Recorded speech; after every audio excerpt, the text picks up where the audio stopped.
con su tema denominado Reforma a la Constitución de 1917 en materias de derechos humanos en 2011, por lo que también me permito dar a conocer una síntesis de su gran semblanza curricular con la que cuenta el doctor.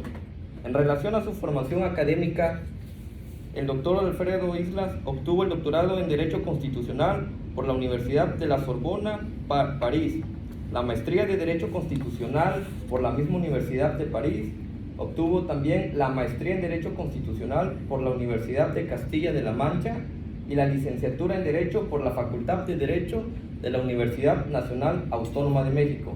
Como parte también de sus reconocimientos académicos, el profesor es investigador nacional, miembro del Sistema Nacional de Investigadoras del CONACYT, Sistema nivel 3, y miembro de la Academia Mexicana de Ciencias.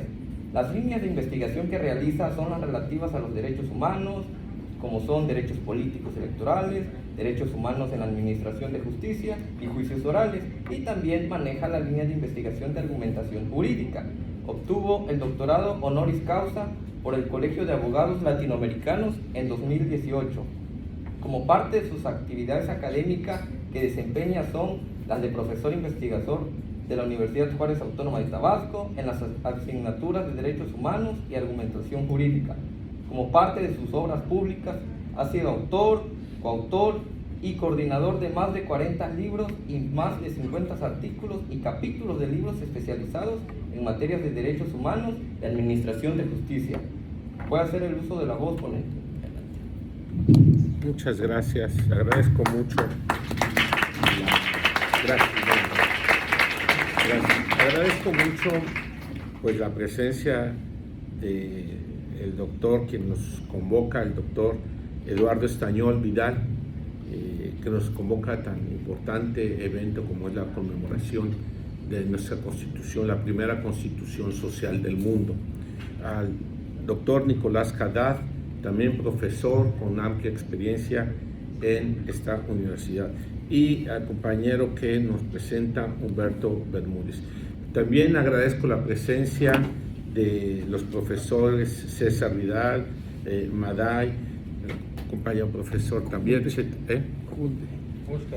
Oscar Junde, agradezco mucho su presencia, y de muchos otros de todos los alumnos que están aquí, agradezco su presencia. Miren ustedes, el camino hacia la igualdad se marca principalmente con los derechos sociales en la Constitución de 1917, porque ahora en su 106 aniversario, este 5 de febrero, pues vimos cómo los dos artículos que menciona el profesor Eduardo Estañol, y también mostraremos el de educación, tienen grandes elementos sociales. En la época existía un profesor, bueno, era un estudiante profesor de Coahuila, que se llamaba Jorge Enrique von Bersen Aguilar. Y en el constituyente él plantea una tesis muy importante.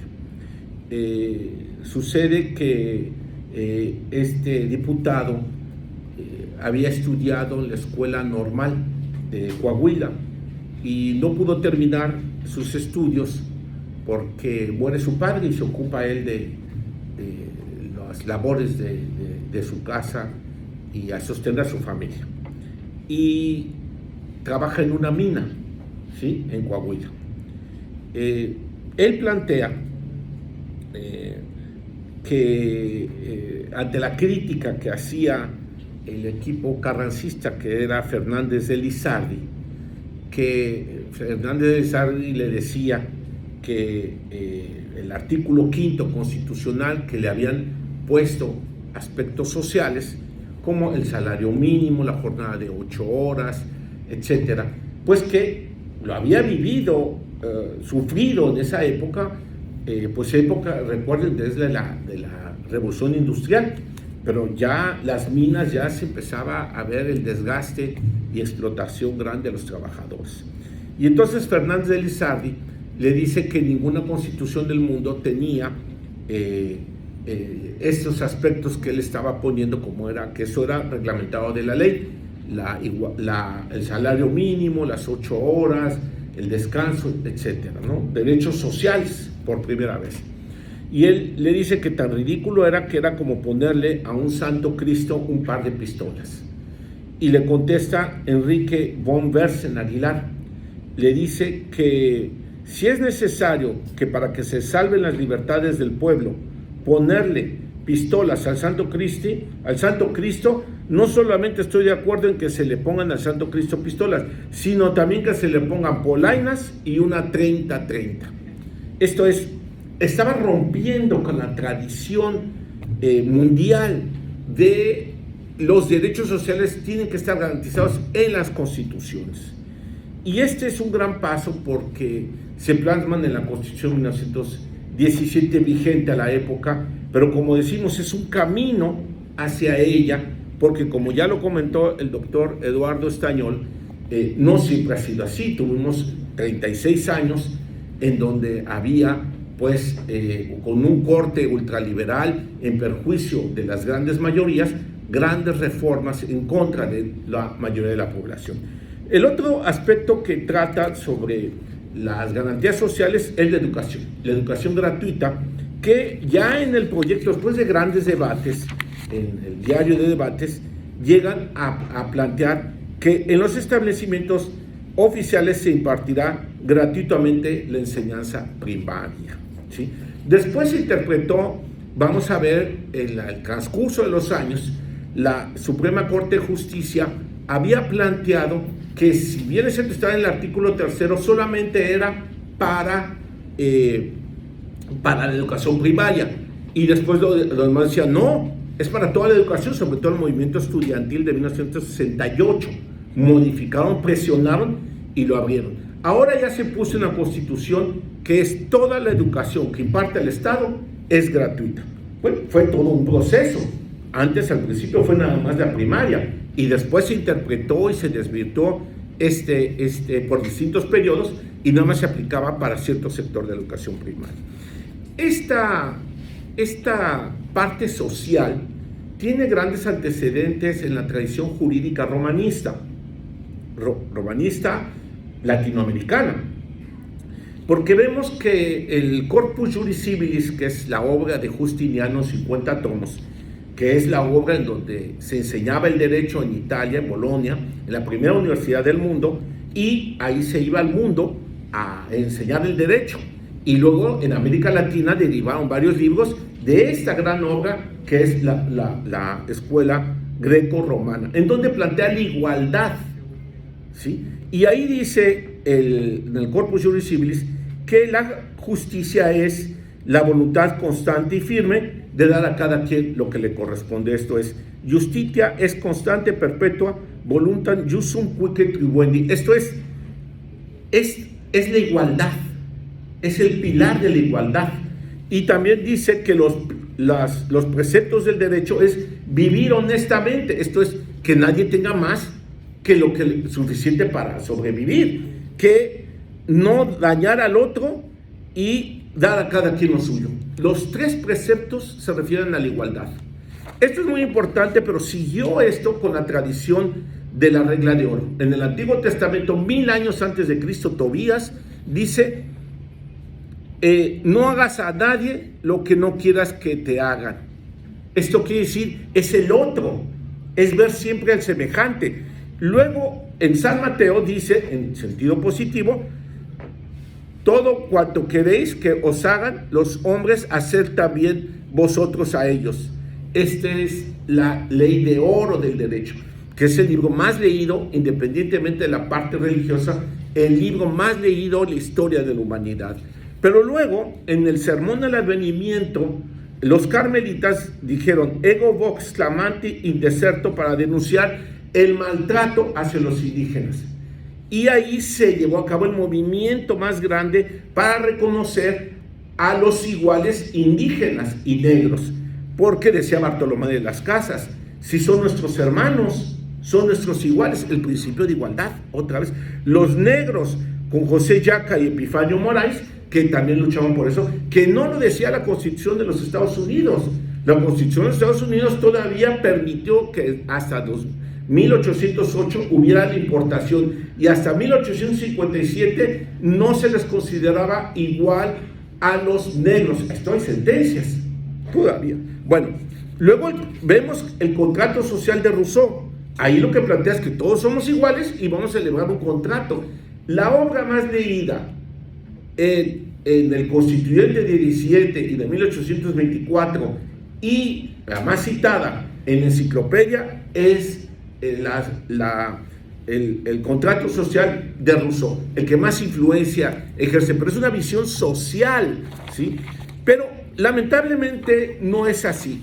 La pobreza con que vive México, según Piketty, es el país con mayor desigualdad del mundo y dice que el 10% de la población se lleva el 71 al 78% de la riqueza entre 1995 y 2022 y que más del 50% de la población obtiene periodos entre el 2.1 al 0.2. ¿Qué quiere decir? Que la mayoría de la población en México vive del crédito, del préstamo. Bueno, esto no fue gratuito. Esta igualdad que tiene la Constitución 17 se debió a múltiples reformas de los 36 años que hablaba el doctor Eduardo Stagnoli. Esto es, desde antes, en 1990, se modifica el artículo 28 constitucional y se privatiza el servicio público de la banca y crédito, se elimina el párrafo de reserva del Estado. ¿Para qué? Para dar el servicio público a los particulares, a los extranjeros de la banca. En 1992 se modifica el artículo 27 constitucional en donde se permite la venta de ejidos y tierras comunales. Y ese mismo año se modifica la ley minera para que se pueda concesionar hasta por 50 años a los particulares y extranjeros. Tienen más del 12% del territorio en concesiones de muchísimos años, capitales extranjeros. Y permiten generar energía eléctrica con la permisión de la Suprema Corte de Justicia de la Nación actual. Esto es importante recordarlo. En 1995 aumentan el IVA del 10 al 15% y además venden ferrocarriles nacionales a empresas extranjeras. En 1996 el sistema de ahorro para el retiro el sistema de ahorro para el retiro se entregaron pensiones de millones de trabajadores a financieras privadas. En 1998 el FOBAPROA convierte las deudas de empresarios y banqueros en deuda privada. Todo esto a favor de la desigualdad de una minoría, en contra de los derechos sociales que la Constitución de 1917 vigente había planteado en sus raíces. Y luego vemos cómo en 2007 las pensiones de los trabajadores del Estado se pasan a bancos privados. En 2008 la Ley de Petróleos Mexicanos entrega contratos a empresas privadas y extranjeras. En 2015 la Ley General de Aguas se entregan a transnacionales. Y así podemos seguir con la lista. Bueno, jóvenes tabasqueños, requerimos que se preparen para que la nación mexicana aspire al cumplimiento de los derechos sociales que se previó en la Constitución de 1917, para alcanzar la independencia económica, la igualdad, la libertad, la justicia social, para lograr el cambio estructural en el ámbito económico, político, social. Hay algunos pasos que se han hecho en la última administración, reformas constitucionales, como la eliminación del artículo 74 de la Constitución de las partidas secretas, iniciativa de Morena y de Pablo Gómez en 2021. También para la igualdad, pues que esta partida secreta era porque el presidente de la República utilizaba recursos a su antojo, grandes cantidades de dinero. Se elimina. La eliminación del fuero presidencial. Miren ustedes, se permite ahora que el presidente de la República pueda ser imputado y juzgado por todos aquellos delitos por los que se podría ser enjuiciado cualquier ciudadano. Igualdad. La juventud, el artículo 4 constitucional, párrafo 18, en 2020 se modifica para decir: el Estado promoverá el desarrollo integral de las personas jóvenes con políticas multidisciplinarias y a nivel federal, local y municipal. Se establece la consulta popular y la revocación de mandato. Esta es la participación directa de la población para que tome decisiones. Y de esa manera vemos que se establece como un derecho humano a la democracia directa con la consulta popular y con la revocación del mandato. Esta fue una propuesta de Morena y también ya conjunta de varios partidos, la de revocación de mandato. El derecho humano a la movilidad también se estableció. Esa otra reforma constitucional muy importante para que no sea políticas de sexenio. Derechos a la salud y sociales a grupos vulnerables, artículo 14, en donde los discapacitados menores de 18 años y los indígenas y afromexicanos puedan recibir un apoyo económico. Las personas mayores de 68 años tendrán una pensión no contributiva, indígenas y afromexicanos a los 65, becas para los estudiantes de todos los niveles escolares del sistema de educación pública. Es un proceso. Es evidente que no se ha llegado a todos, porque ahí mismo plantea que primero a las zonas donde hay más conflicto, más violencia, ¿sí? Y donde hay menos trabajo, ¿sí? Pero es un proceso, pero ya está el derecho. La prohibición de condonación de impuestos. Vean ustedes, en las transnacionales no pagaban impuestos. Las que más tenían la riqueza no pagaban impuestos. Ahora se prohíbe la condonación de impuestos y las exenciones de impuestos. La integración de los afromexicanos como indígenas. Los mismos derechos que tienen los indígenas tendrán los afromexicanos.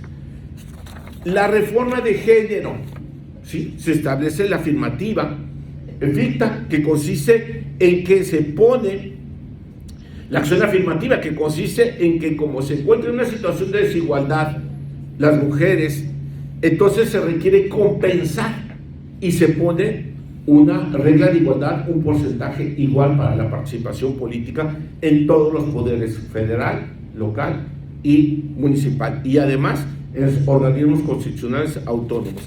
Y así podemos ir siguiendo con las reformas. Por eso podemos decir y recapitular lo siguiente: las reformas sociales necesitamos rescatarlas como las preveía el constituyente de 1917, en donde se previó la compensación de los desiguales a ser iguales, una mejor distribución de la riqueza, que las empresas transnacionales paguen más impuestos. Esa es la propuesta que grandes economistas han planteado: paguen más impuestos en proporción a los ingresos que reciben. Hasta ahí mi participación. Gracias.